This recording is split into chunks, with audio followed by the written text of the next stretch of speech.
घर की पीछू अरवा अमवा रोपलन रामा अमवा बीने भेजयो दिहलन रामा अमवा बीने भेजयो दिहलन रामा।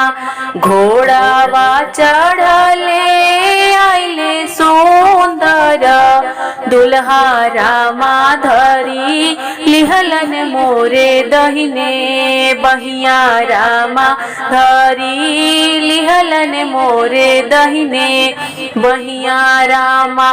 छोड़ी छोड़ी प्रभु जी मोरे दहिने बहिया रामा फूटी जय है शंखा के चूड़िया रामा फूटी जय है शंखा के चूड़िया रामा।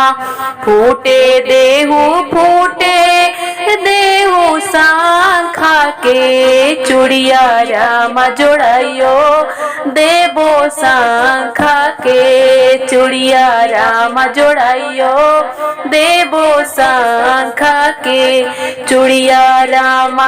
हमहु जे हई प्रभु सरबिस के बेटिया रामा नाही पेन्हाबो जोड़ावल चूड़िया रामा नाही पेन्हाबो जोड़ावल चूड़िया रामा।